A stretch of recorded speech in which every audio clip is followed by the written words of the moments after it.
നമ്മുടെ കാഴ്ചപ്പാടിൽ ഈശോയുടെ ഒപ്പം ആയിരിക്കുക എന്ന് പറഞ്ഞാൽ കല്യാണം കഴിഞ്ഞ് കാർമ്മികൻ്റെയും വധൂവരന്മാരുടെയും ഒപ്പം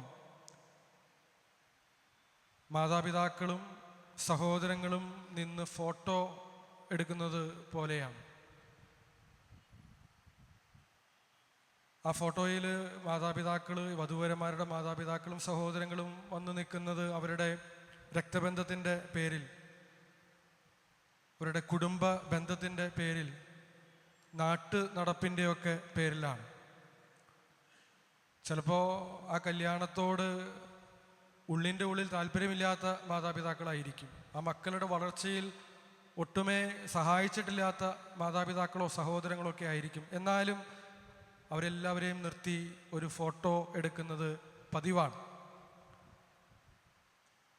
ഈശോയുടെ കാഴ്ചപ്പാടിൽ നമ്മളൊക്കെ ഈശോയുടെ ഒപ്പം ആയിരിക്കുക എന്ന് പറഞ്ഞാൽ ഒരു ടൂർണമെൻറ്റ് കളിച്ച് അതിൽ കഷ്ടപ്പെട്ട് പരിശീലിച്ച് പരിശ്രമിച്ച് വിജയിച്ച ടീം അതിൻ്റെ ഫൈനൽ മത്സരം കഴിഞ്ഞ് അതിൽ ജയിച്ചിട്ട് കപ്പ് വാങ്ങാനായിട്ട് പോഡിയത്തിൽ കയറി ആ സമ്മാനം കൊടുക്കുന്ന ആളുടെ ഒപ്പം നിന്നെടുക്കുന്ന ഫോട്ടോ പോലെയാണ്.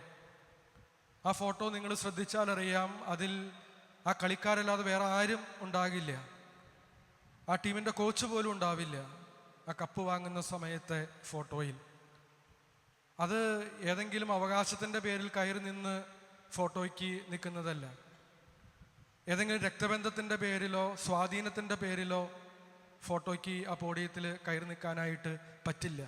കളിച്ച് പരിശ്രമിച്ച് പരിശ്രമിച്ച് വിജയിച്ചാൽ മാത്രമാണ്. തോറ്റുപോയ ടീമുകൾക്കൊന്നും അവിടെ കയറി നിൽക്കാൻ പറ്റില്ല. അങ്ങനെ വിജയിച്ച ടീമിലെ അംഗങ്ങൾക്ക് മാത്രമാണ് ആ ഫോട്ടോയിൽ വരാനായിട്ട് സാധിക്കുക. നമ്മുടെ ജീവിതത്തിലേക്ക് നോക്കുന്നത് നല്ലതാണ്. നമ്മൾ പലപ്പോഴും ഈശോയുടെ ഒപ്പം ആയിരിക്കാനായിട്ട് നമുക്ക് സാധിക്കും എന്ന് ചിന്തിക്കുന്നത് എന്തിൻ്റെ പേരിലാണ്?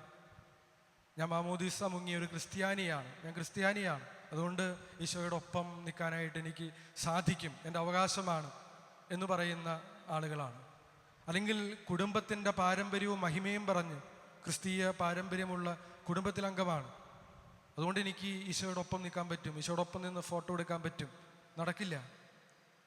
അത് സാധിക്കണമെന്നുണ്ടെങ്കിൽ നമ്മുടെ കൗദാശിക ജീവിതം വഴിയായി, നമ്മുടെ പ്രാർത്ഥന വഴിയായി, നമ്മുടെ പുണ്യപ്രവൃത്തികൾ വഴിയായി ഈശോയുടെ മനസ്സറിഞ്ഞ് ജീവിക്കാനായിട്ട് നമുക്ക് സാധിച്ചാൽ മാത്രമാണ് ഈശോയുടെ ഒപ്പം ആ പോഡിയത്തിൽ കയറി നിന്ന് വിജയിച്ചവനായി ഫോട്ടോ എടുക്കാനായിട്ട് നമുക്ക് പറ്റുള്ളൂ.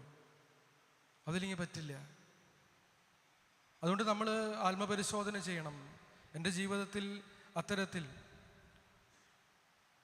പരിശ്രമിച്ച് പ്രാർത്ഥിച്ച് പുണ്യമായ ജീവിതം നയിച്ച് പുണ്യപ്രവൃത്തികൾ ചെയ്ത് ഈശോയുടെ ഒപ്പം സെൽഫി എടുക്കാൻ പാകത്തിന് അവിടുത്തെ ഹിതമറിഞ്ഞ് ജീവിക്കാൻ എനിക്ക് സാധിക്കുന്നുണ്ട്. അതുകൊണ്ടാണ് ഇന്ന് സുവിശേഷത്തിൽ ഈശോ പറയുന്നുണ്ട്, എൻ്റെ സഹോദരനും സഹോദരിയും അമ്മയും എന്നൊക്കെ പറയുന്നത് രക്തബന്ധത്തിൻ്റെ പേരിലല്ല, നേരെ മറിച്ച് ദൈവത്തിൻ്റെ ഹിതം നിറവേറ്റുന്നവരാണ് എൻ്റെ അമ്മയും എൻ്റെ സഹോദരനും സഹോദരിയും. നമുക്ക് ആത്മപരിശോധന ചെയ്യാം. ഈശോയുടെ സഹോദരനും സഹോദരിയും ഒക്കെ ആയി ജീവിക്കാൻ പാകത്തിന് ഈശോയുടെ മനസ്സറിഞ്ഞ് ജീവിക്കുന്നവരാണോ നമ്മൾ?